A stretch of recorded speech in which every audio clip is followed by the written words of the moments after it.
Hey guys, today we have for you something different. Slurpy Dude here, and we're doing NXT Takeover Brooklyn.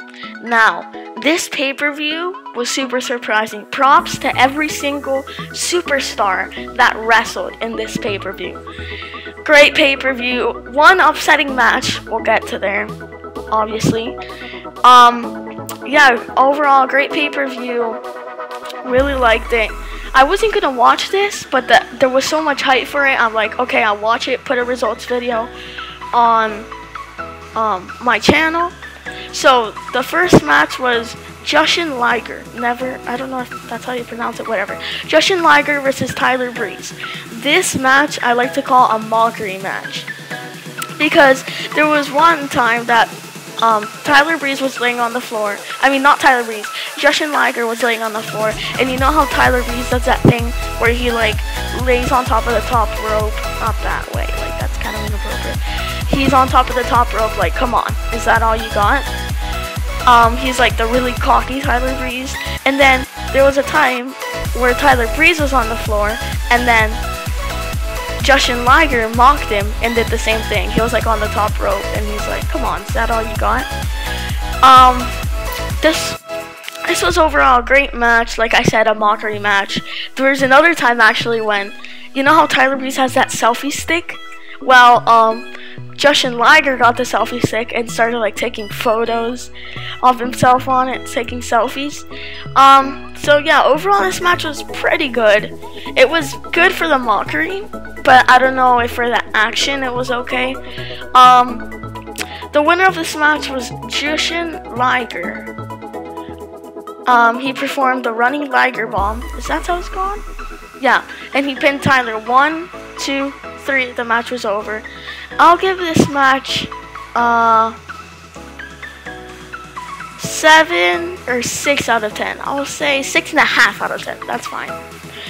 Our next match was Blake and Murphy versus the Vaudevillains.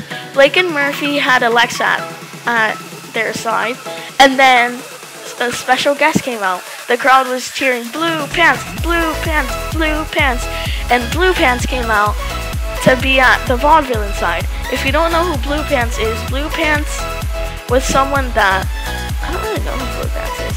I just found out yesterday. What am I even talking about? Anyway, Blue Pants was at Vaudevillain side. She apparently the commentator said she's not even a wrestler. She's not even a wrestler, but obviously that was on purpose. So this match was very high flying. It was overall great match. A lot of false finishes. There was a moment in this match where Alexa was gonna slap the Vaudevillains and she was gonna cause a disqualification. But no, Blue Pants interfered with the slap and started like punching Alexa, punching. They started ripping each other apart. And then the Vaudevillains performed the whirling dervish combo move, if that's how you call it.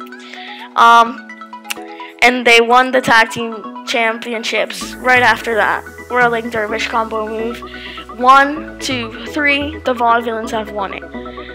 The Vaudevillains are so funny. I love the Vaudevillains. Hilarious. I'd give this match an 8 out of 10. 8 out of 10, definitely. Great match. Yeah. The next match was Apollo Crews' debut. This guy impressed me. It was Apollo Crews versus Ty Dillinger.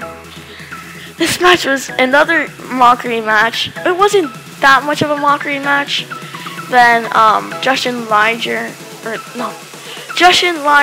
versus Tyler Breeze, but this match was funny. So Ty Dillinger has that 10 gimmick, 10 out of 10, and Apollo Crews, Ty Dillinger was gonna hit Apollo Crews, but Apollo Crews ducked and started doing the 10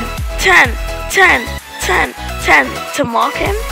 But this Apollo Crews, he's like, he likes to call himself the perfect package. And it's almost like he is, because he's really fit. Not trying to sound homosexual here, but he's fit and he has like that high flying skills, you know? He's a really great performer actually. I think he'll be good in NXT. So, he won this match by a gorilla press and then a standing moonsault. It was an okay match, but he's really athletic. He's Apollo Crews. He's good. I'd give this match about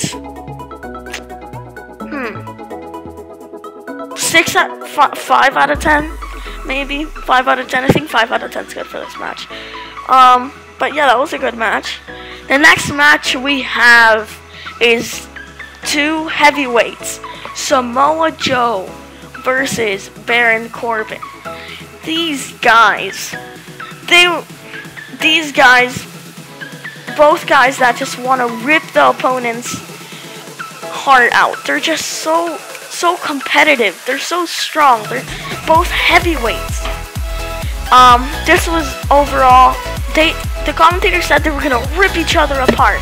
It wasn't that much like a ripping, like they were gonna rip each other apart, but yes, the only thing that upsetted me was that Baron Corbin only went for the end of days once, which was kind of sad because I wanted to see like more false finishes with the end of days, because when they met, when Baron Corbin at NXT said, "Anybody come out, I'll fight you," or something. So when Samoa Joe came out, Baron Corbin had said that he'd give him an end of days, and Samoa Joe said, "You're not giving me an end of days." So I thought in this match, it would be a match with a lot of end of days false finishes. But no, nothing like that. Only one false finish with the end of days. But anyway, Samoa Joe had won this match with the clutch. It was a lot of false finishes with the clutch, which was pretty cool because he tried the clutch and then Baron Corbin ducked or reversed it. But yeah, I've never seen Baron Corbin been so manhandled. It was a good match. I'd rate it 7.5 out of 10. Yeah, good match, violent.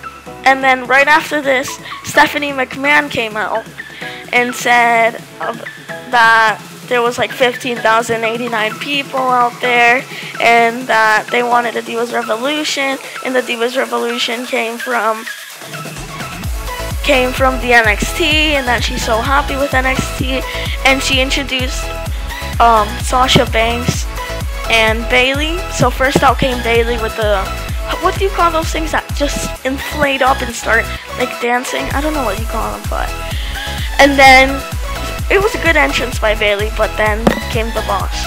What an entrance. This is one of my favorite divas, because she's like the boss, she's the owner, she's so cool. Bayley had a good entrance, but oh my god, Sasha Banks' entrance was awesome. She came out in like this black car, and then she came out with those glasses, and then she came out with like 4 bodyguards, and the bodyguards helped her in the ring. Amazing. Just an amazing entrance. Now, this was the best match of the show. This match was an incredible match, and they put their bodies on the line. So many false finishes. If you have the WWE Network and you're like, I've heard it was a good match, but I don't really want to see this match, go watch this match. One of the best matches I've ever seen. The best women's match I've ever seen. False finishes, just incredible. Sasha Banks was trying to break Bayley's arm. Just incredible match. Sasha Banks hit her with a bank statement. Bayley still was in. Then Bayley reversed this bank statement and put Sasha Banks into a bank statement. So many Bayley to bellies. So many I don't know what you call when Sasha Banks puts you like on the top rope and then like drops your knees, or she drops her feet on the opponent's stomach. I don't know what that's called, but there was a moment where Sasha Banks put Bayley in the top turnbuckle, not the middle, and just put her with the knees. That looked painful. And she covered Bayley, and she didn't she kicked out. Bailey kicked out. It was just crazy. Bailey to belly, always. Sasha Banks kicked out. Just an amazing match. When finally, Bailey performed like this weird spinny thingy, and then she hit the Bailey to belly, and she won the NXT Championship. Now, I wasn't really happy with the results that Bailey won the NXT Championship because I'm a big Sasha Banks fan, but it was a great match, overall great match. I'll give this match 9.5 out of I'm probably gonna give it a 9.5 out of 10. Great match. And then at the end, Sasha Banks, really nice. At the end, Charlotte and Becky Lynch came out to congratulate Bailey, and then Sasha Banks came out in the 4-woman horsemen. Is that how you call them? They reunited. This was a great moment. I was happy for Bailey, but yeah, it was cool when they reunited. I didn't think Sasha Banks was actually gonna reunite, because she was bad, like she was in Team Bad, you know, for SummerSlam. And yeah, shocking part there. And now it was time for the main event. The Demon, Finn Balor versus Kevin Owens. Now, what an entrance by Finn Balor. I had goosebumps. It felt like an Undertaker entrance. It was so amazing. Like when he has, why I like Finn Balor so much is because when he puts that paint on, he is another person. He is someone else. So obviously this was a ladder match for the NXT Championship. Finn Balor versus Kevin Owens, like I said before. And I can't say what a match for this match. It was kind of disappointing. Now, it was like a 20-minute match. It was short. It's not your typical ladder matches. Like, it was good. I don't know if they could have put on a, I don't know. I wasn't too happy with the match. It could have been better. Like, Kevin Owens could have done a swanton bomb from the top of the ladder to Finn Balor, thinking that he could get the NXT Championship, but no, Finn Balor's gonna hit the ladder and make Kevin Owens fall, you know? But yeah, it was a good, I like the result, obviously, that Finn Balor retained.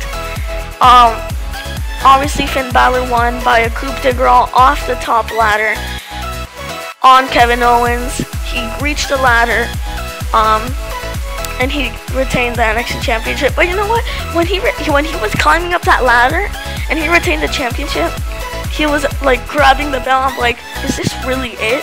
Is this all you have to offer? Like, I like that they put their bodies on the line. Huge respect, but they could. Don't you think this match could have been better? I don't know. Your thoughts? Anyway, guys, that's going to be it for this video. I hope you enjoyed this NXT Brooklyn, New York takeover. If you enjoyed, I'll definitely do more of these. Leave comments down below, and please do anything to support the channel, and bye.